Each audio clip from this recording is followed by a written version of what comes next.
4. Background. Ken Wilber's 3-2-1 process.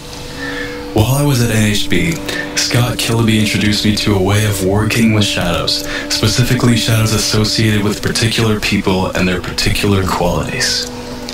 Ken Wilber and some of his associates at the Integral Life Institute had developed the 3-2-1 process. Kelly Sosenbearer describes the process with great clarity in her article, Practice the 3-2-1 Process. Alice at Alice Integral Life had another fantastic article on the subject as well.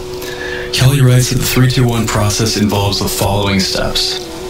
Choose an experience in your life that you want to work with.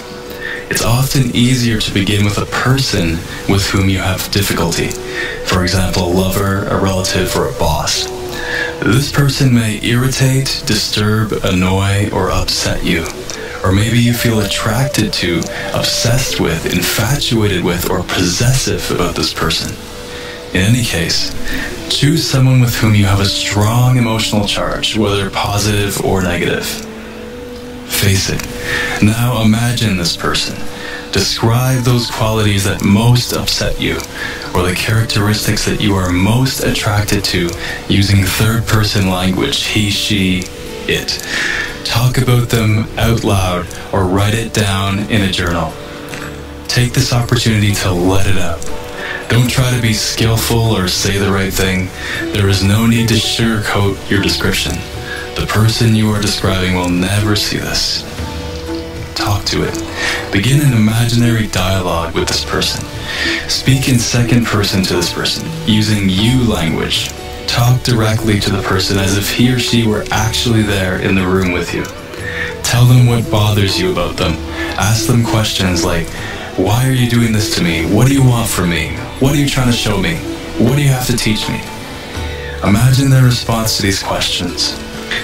Speak that imaginary response out loud. Record the conversation in your journal if you like. Be it. Now become this person. Take on the qualities that either annoy or fascinate you about them. Embody the traits you described and face it. Use first-person language, I, me, mine. This may feel awkward, and it should. The traits you are taking on are the exact traits that you have been denying in yourself. Use statements like, I'm angry, I'm jealous, I'm radiant. Fill in the blank with whatever qualities you're working with. I am blank. To complete the process, notice these disowned qualities in yourself. Experience the part of you that is this very trait. Avoid making the process abstract or conceptual, just be it. Now you can re-own this trait in yourself.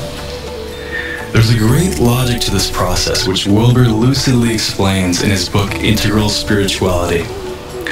Dissociation, or disowning parts of myself, and projection, or seeing something that was inside me as outside me.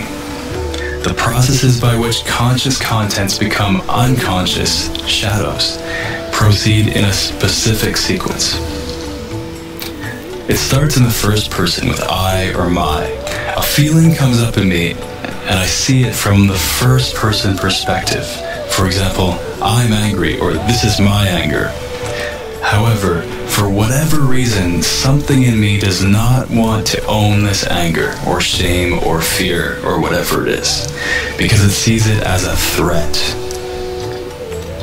Now it gets moved into the second person, or the you or your. So instead of owning it as my anger, I project it onto others from the second person perspective and say, I'm not angry, you're angry. I deny my ownership of the feeling. I put the feeling outside of the I boundary, as Wilber says. And now that anger moves into a third person perspective, he, she, or it. When I have completely dissociated and projected the feeling, I become unconscious of the fact that it was mine in the first place. I now see it from a third person perspective. Suddenly my whole world seems to be angry. He's so angry, she's so angry, he's so aggressive, she's always attacking me. I don't know why. I'm not angry, I didn't do anything.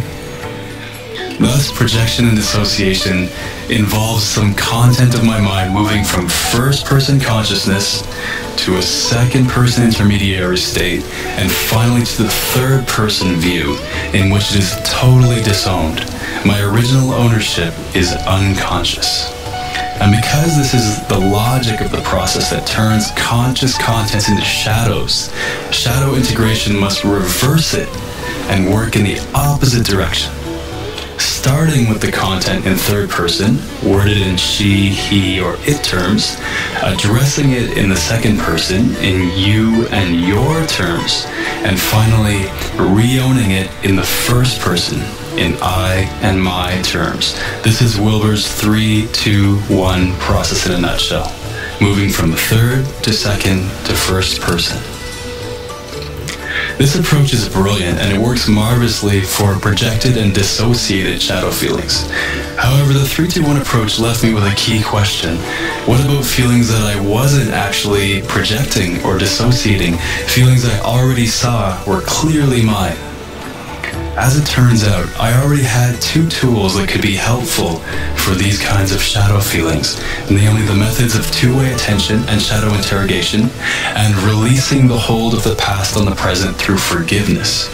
If I could integrate these tools with Ken Wilber's 3-2-1 process, then I'd have a powerfully comprehensive tool that would work for both repressed, projected, and dissociated contents, and shadow contents that weren't projected onto others, but were still appearing within my own consciousness. And so I decided to tie all this together in a single 4-step process that I call shadow integration.